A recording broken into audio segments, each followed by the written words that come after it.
have talked to more dealers and a broader set of dealers than anybody else that I know. What is the biggest evolution you've seen over the last 7 years? And what is probably the biggest challenge that you've seen dealers wrestle with? That maybe they didn't tell you it, but you've seen them wrestle with. Yeah. It's kind of crazy when you say that 7 years. It'll be 7 years next month in July. You've been 6 years, right? Six and a half. Don't cut me short. Mm-hmm. Been doing this for a while. It's actually funny, guys. Andy used to be my professor in college, and now we get to work together and help dealers adopt technology, so it's pretty sweet. Yep, and that means I'm way smarter than you. That's actually true, especially when it comes to Excel. Yep. That's why I'm the sales guy. So back to your question of what have I seen, how have I seen dealers evolve? And I think that's it's happening before our eyes, frankly. Like every dealer, anyone who watches this, AI, I'm sure you're asking internally, how are we leveraging AI? You run that back to 2019. That was a four-letter word. It wasn't even a consideration in our industry.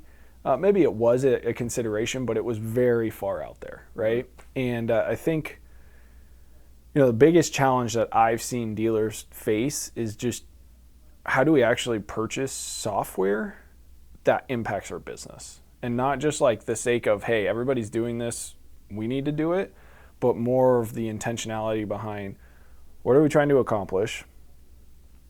Who is this going to serve? And how's it actually just going to help our sales team? Because at the end of the day, like if we're not helping sales or aftermarket, it's not really beneficial to the business. Because at the end of the day, we want to sell equipment faster. We want to be able to service customers better, and then be able to manage all of our top dealer KPIs. And so the evolution has happened very quickly in the industry, because when we first came to market, we were selling just data. Right. It was just auction comps. We were knocking on dealer doors trying to sell auction comps. And that was not new, but the way that we were presenting it was new, because it wasn't from like an advertised perspective. It was more of, hey, here's the raw data, right? Not a black box that you might see from other people, or like we sell advertising first and then you get data as the secondary to that. It was you're paying for access to data. Like that's what it is. And then it was the user experience behind that data. So how does that data help me evaluate trades or reprice my inventory, et cetera, et cetera, et cetera. And that was a hurdle. Just changing that mind shift of, hey, this can't just be gut feel, or hey, we can't trust the data in the market anymore. Like that was overcoming that and trying to show dealers another way. That was challenging. Right. Some of the pushback I remember we got back in the day was, well, I can go search up on Google and just search all day, and I can come up with a handful of comps. Yeah. Or like, hey, I've done this for 15, 20 years, and like I know. Mm-hmm. And then it took COVID really to kind of reset that mindset, in my opinion, because then it was like dealers were trying to chase the top of the market, right? So we were trying to go chase that top of the market. We were trying to see kind of what could we go get for margin. And then that changed very quickly. And now there's this whole new thought process around data and managing data. And that's not just into used equipment anymore. Like that's into our entire sales ecosystem, into our entire dealership ecosystem. How do we leverage the data that we have to drive better business outcomes? And it's funny, I know Hank's been on the podcast, but he talks about the analytics curve. And, we talk to a bunch of dealers that want AI, but as you start to break down that analytics curve, like you have to standardize processes and workflows first, because then you have intelligent reporting, dashboard view. Like you can start to find the bottlenecks in your business, and then you can start to leverage AI. Like you can actually start to engage with large language models if you're comfortable with that, or you can bring something in-house and start to analyze that data and kind of speak to the data like you would another person, and not have to be a data nerd to figure it out. Right. And that's where I'd see dealers moving very quickly, is they want to get to the intelligent, the end game, agentic. How do we leverage AI to bring a significant amount of efficiency to our business? Yeah. But like you said with your earlier answer, you got to go through a system that has the data governance, like almost the boring stuff that has to be done in order to get to that end result. which gets back to that buying software piece. Yeah, 100%. And I think, the reason why I feel so passionate about this is before my life at Tractor Zoom, believe it or not, there was one. I was doing this, I was selling kind of digital transformation, if you will, for a larger technology agency here in the Des Moines Metro. And we were helping businesses essentially roll out digital platforms for their operations. And that was happening back in 2014 to 2019-ish. I was doing that. And then I jumped into the ag space, and I always wanted to get into the ag space. I was able to marry kind of my passion for technology with ag, and that's what we're doing for dealers right now. It's like we are revolutionizing the way that they operate. And I think we'll get into this in the conversation, is every dealer's at a different path in that journey. Some have had solutions, we displace solutions. Some have had failed attempts at solutions, and so there's really bad taste in their mouth. And then some are like, this is brand new. We're moving away from pen and paper, and we got to figure out a better way to do this. And each one of those is there's really strategic, important things that dealers need to be identifying and thinking about in order for the investment to work out. Because there's only so much technology can really do. You'll hear me say this probably 100 times, but people, process, and partner, like the most important thing in any technology rollout, in my opinion. Nice. And on that note, this has been by far the longest intro that we've ever done for the podcast, so I do need to break and actually welcome you guys. Welcome everyone to Beyond the Hood with Tractor Zoom. This is our Tractor Zoom internal insider episode. I am joined here by Tyler Lowy, senior account executive. Did I get that right? Sales guy. Yeah, sales guy. Yeah. But the reason why I wanted Tyler to join me is because of his perspective, like I mentioned way earlier, that he's talked to dealers now for 7 years, has this unique perspective of helping people adopt technology and go through some kind of digital transformation. And I wanted to kind of just tear apart his brain and ask him the questions that, what you've seen throughout the years, so all of our audience can kind of learn in a very condensed time period, 7 years worth of insights that you've seen. You've seen the good, the bad, the ugly of all those conversations. You said dealers come at this from many different starting points. Yeah. And so I think there's a ton of nuggets that everybody can learn just from gleaning off your perspective. And so we're going to dive into that. And I really want to, I think the part you left off with, what was it? The people, process, and partnership, right? Let's maybe start there. Okay. And I'm going to ask you why each one of those is important. And then I just also want to get back to a broader question of what are some pitfalls that people do when they're potentially buying software? What should dealerships do? Because I'm going to go on a limb and say most dealerships did not go to college to learn how to buy software. And who did? Right. Who did? Yeah. And also then how do you buy data? How do you anticipate AI and build out programs? Like nobody went to school for this kind of stuff. But you have a unique perspective that I think a lot of people can learn from. So rewind that back. People, process, partnerships. Let's start with people. What is an important aspect that dealers should know about the people they have on their team? Perhaps I think that's the angle you're coming from. And why is that important? Yeah, I mean, there's a lot to unpack there, but I think first and foremost, it's everybody always thinks what's in it for me. And so if I'm an executive at a dealership, or I'm a manager, or I'm a leader, and I'm coming down and I'm saying, hey, we're adopting this CRM, we need visibility into everything, and this is how it's going to be. That's a miss. I don't need to tell anybody that, but that's just not the right way to approach the situation.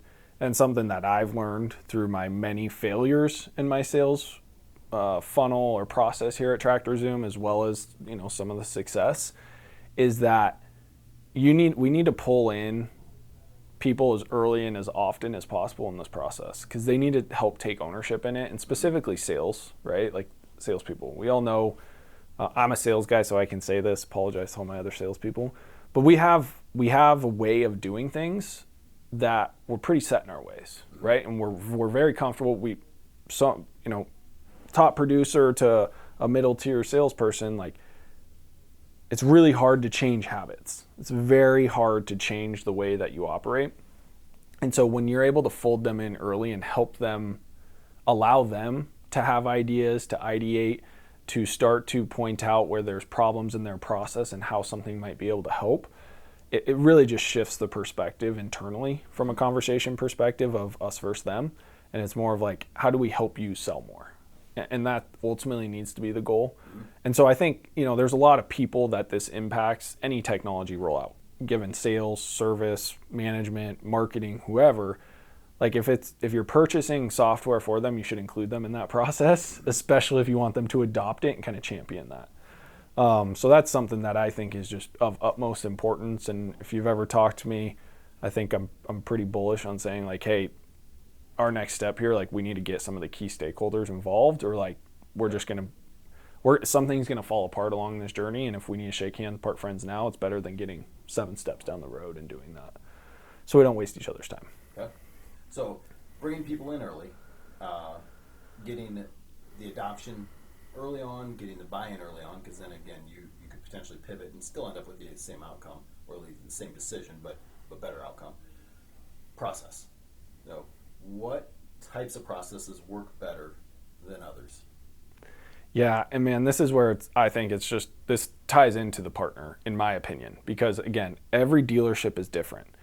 Most dealers we've talked to have not purchased software or something similar to what we provide in the market ever. Mm-hmm. So there's really no repeatable process there. And so what I feel is like my duty to that dealer is like, let's break this down and let's try to figure out a good process. Really good partners of ours up in Michigan, we just went through this whole lengthy process with them. We had a key person that was involved. Shout out to Don if you're listening. And he really helped steward the partnership. And what I mean by that was him and I sat down, he met with management. We decided that, okay, by this date, we're giving a go or no go. Mm-hmm. And it wasn't like, I need you to say yes. It was like, at this point in time, we need you guys to make a confident decision. So then we were able to work backwards from there of what needs to happen. And that, I think, is one of the most important steps in working with any big transformation inside of an organization. Is it needs to be tailored to you. Like you can't be set, here's your playbook, let's go do it. Like we need to understand what business impacts are we trying to solve? Who's this really going to impact? Where are you trying to bring improvements, right? So your business impacts, that's high level. But like the improvements day to day, what is it? Is it retention of salespeople? Is it quality of life for the salespeople? Is it efficiency? Is it transparency into what's happening across a multi-location dealer? Is it managing leads better for a smaller dealership and capitalizing on all the opportunities that walk in the door? Like that all needs to be tailored to what you're trying to accomplish. And so that's really where the process and partner come in, and it's kind of that interjoined yin and yang, if you will. Yeah. So if I'm going to be devil's advocate here, and I'm a dealer that's, like I feel short on staff, or even my staff, I've got somebody that might be a project manager, but they've never done this before. So if I throw them in the position, they might not be able to do what Don did. What would you tell them? Yeah, fantastic question. And that's also the role that we'll play for a dealer. Is I'm a sales guy, so I'm going to help guide or quarterback. Here's how, let's define what needs to happen. Let's try to figure out all the I's that we need to dot, T's that we need to cross. And then we have a full onboarding team at Tractor Zoom that takes you from contract signature to go live. And then we have a customer success team that takes you from go live throughout the lifetime of the contract. And those people get pulled in very early into the process. And that's where we can help fill in, like no additional cost, but we're going to help come walk alongside you to make sure that you can confidently get to a yay or a nay at a given point in time. Because if you can't, we don't really want to do business with you, because it's a failure on both of us. Right. And that's just not how we want to operate at Tractor Zoom. So we want to make sure that you can very confidently say, yes, this is the right solution, or no, this isn't right, given timing, whatever it might be. And that's fine. Mm-hmm. Like we don't, we're not going to be something for everybody. So then does that tie into the partner piece? 100%. Yeah. But, talk to any dealership. They've probably told you many times of how they've written a check and basically had software dropped in their lap, right? Told good luck. whether that was purchasing some out of the box solution or kind of an end-to-end sales solution, and they just feel frustrated, and they felt like it was up to them to really build out and configure, provide, or ask, like, can the system do this or that, or how does another dealership do X, Y, and Z? And that's really where we have best practices, and we're pretty adamant about those out of the gate. We're going to get you about 90% of the way there, and then you can start to work on that 10% to really make this thing yours. And that's where our project teams come in. You know, I can kind of help set those expectations, but I can't go execute. That's why it's super important to have those folks involved as early as possible.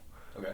So if I'm a dealership principal and I've got cold feet, I've implemented a DMS unsuccessfully in the past, or I have just battle scars from something, and we hear a lot of those stories, and they're warranted because there are a lot of battle scars out there.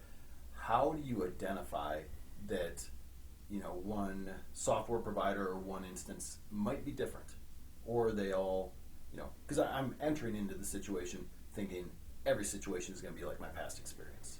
So how would you coach them to identify either red flags or identify, green space that, oh yeah, this might be different than my past experiences? Yeah, that's a really good question. I just think that, from a farmer's perspective, if I were to walk into your dealership and think that you're the same as the dealer next door, you'd probably have a lot to say about that, right? Like there's a lot of nuance to what we do from everything outside of the technology side at Tractor Zoom. But then there's the technology alone too, right? That speaks for itself, and we've got proven data points in the market for that. But it's more of if you had a failed implementation, but you're still up at night thinking like there has to be a better way of operating, what is the harm in engaging in an exploratory conversation or process? Because at the end of the day, if someone's like forcing you to make a decision, probably should be a red flag, right? Yeah. But it's in our best interest as an organization to go as deep as we possibly can into that process, because we need to have really good partners. We don't just sign, a year contract. We're signing multi-year contracts. We're engaged with these dealers, hopefully for life, where we plan on being a system that they cannot get rid of because we drive that much value for them. And it's in our best interest to do our due diligence just as much as it is that dealership's, because we want really good partners that are going to help push us forward and push the market forward. Right. So I don't think I'm answering your question specifically.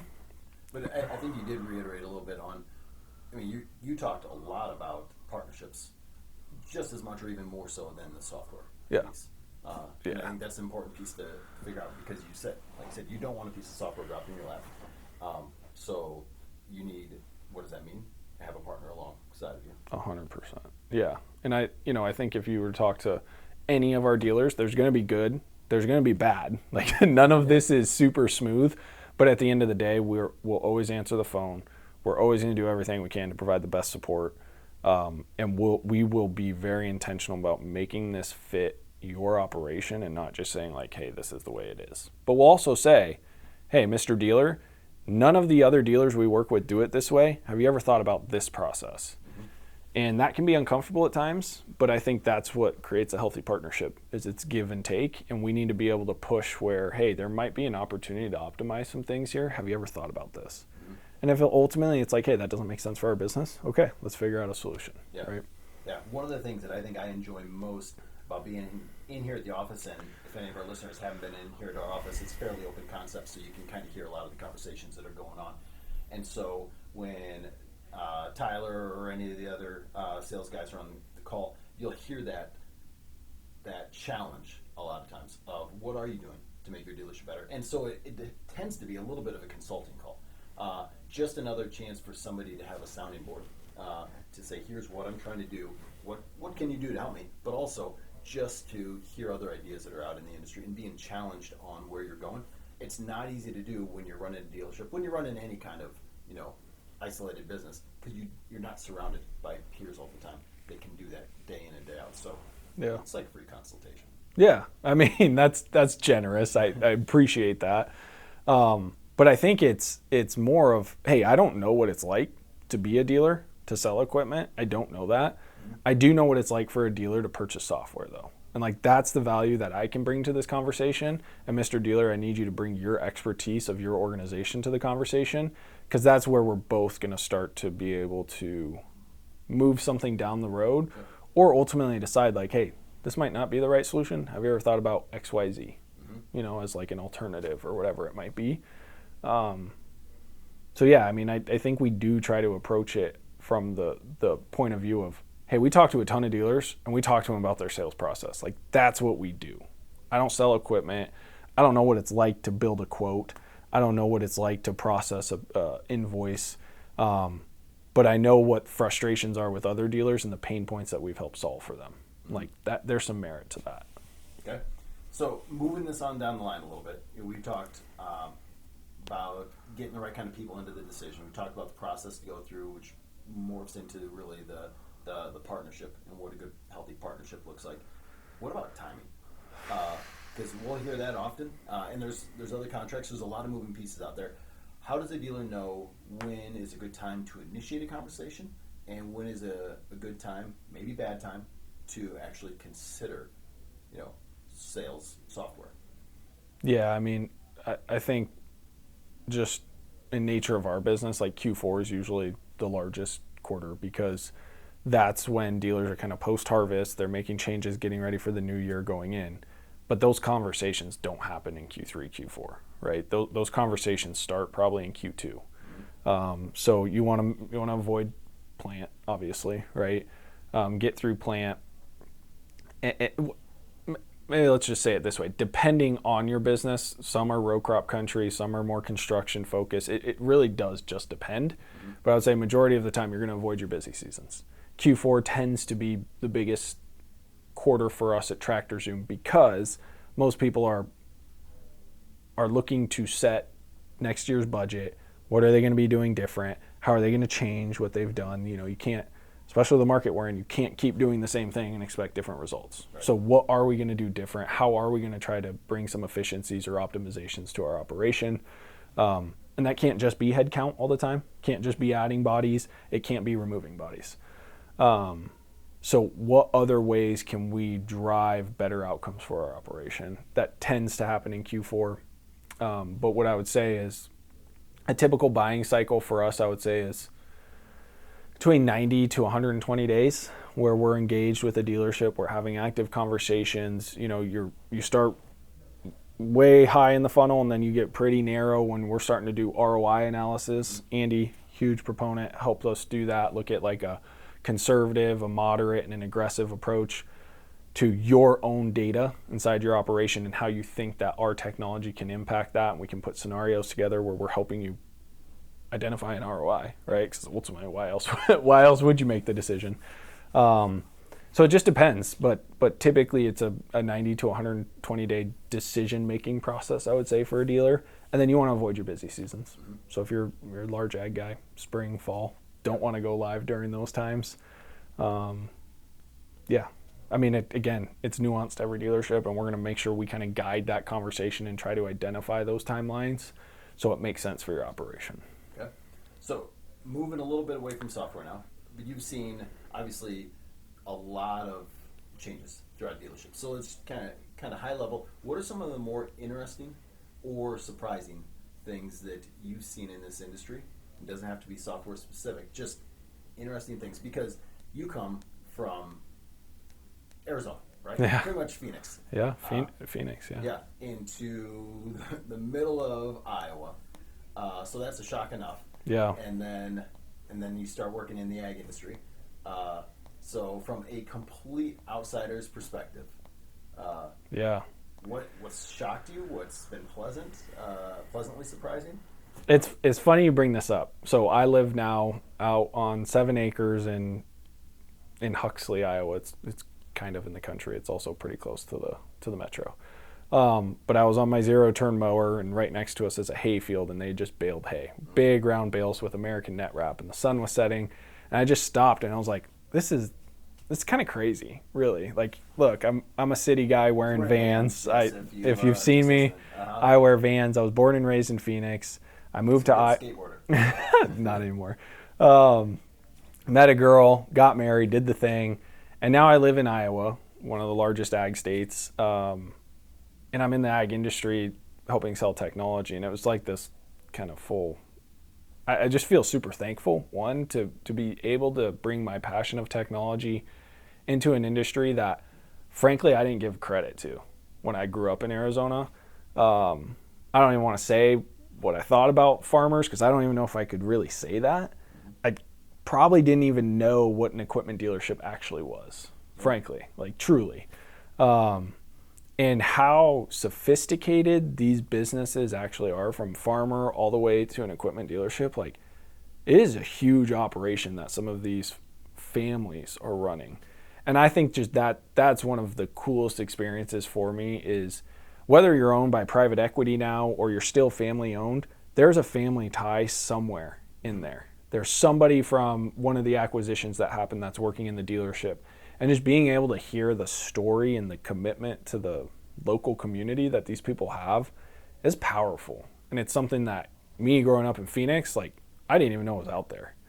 And to be able to experience it and live in it now in Iowa, it's really cool. And I'm super thankful, like, I get to raise my kids here and they get to be a part of this, because that was something I was oblivious to in Phoenix. So I mean, it's kind of mushy, but like that, I literally was mowing this weekend and I kind of had this epiphany. I was like, dang, this is super, like, God is good, man. This is awesome. Yeah. That's good perspective even for me to hear, because I grew up so immersed in this that's all I've ever known. Yeah. And so I think it's harder for me to appreciate that because it's the water I swim in. Yep. So I don't notice it nearly as much. Go spend 3 weeks in Phoenix in June and you'll be, yeah. No. Okay. I want to wrap this up, though. This has been a great conversation. I like to keep it concise because I think the 3 Ps essentially of buying this are great takeaways. And I do want to say, like, if anybody is even considering, buying software out there in the dealership world, even if it's not with us, call up Tyler. Like, you probably have his number. He's got pretty much everybody's number out there. And the next dealer over will have his number if you don't. But I think you can learn a lot, and you can avoid a ton of pain just by talking with somebody that's been through it. Yeah, and I wouldn't even say learn, but it's more of like, hey, here's what we've seen. Here's the conversations I've had. Here's a dealership that you should call. Like, if you're thinking about XYZ product and it's not us, like, I guarantee you I know, or we know, not just me, but our other account executives, our other salespeople at Tractors, know of a dealership that is using that technology, that has left that technology, or is thinking about that technology. And this is a really small industry, and it's amazing to me how there's some really solid peer-to-peer conversation, but, like, it is also very isolating. Right. And you're very stuck in your dealership, and, like, it's refreshing to be able to talk to another dealer and just get their perspective and know that, like, what you're struggling with, Mr. Dealer, like, I promise you there's another dealership out there struggling with it. Like, the pain is very common amongst dealers, but, like, the levels of the pain is where the nuance happens. But the general pain is very similar. Right. Like, very similar. Geographically, you're obviously you feel isolated at times, but you're not alone. You're right. You go to these conferences and then you start to realize on how much similarities there are. Yeah. And there's good camaraderie when you go to those organizations. For sure. So just connecting those dots, that's important. For sure. Okay. One last question for you, just to make this real. You've been in Iowa now for 2011. 2011? So going on 15 years. Yeah. You are native. I'm in Iowa now, yeah.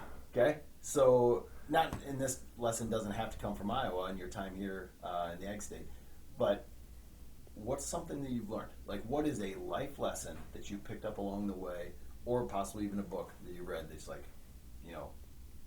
this is something to live by. This mantra has helped me out and I want to pass it along. Yeah.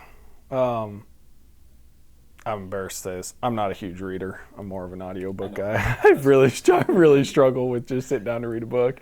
But in college, I was at D3 Hero. I wrestled at a small Division III school. Nothing crazy. But we read the book called Slight Edge. Mm-hmm. And it is like the epitome, in my opinion, of the ag community.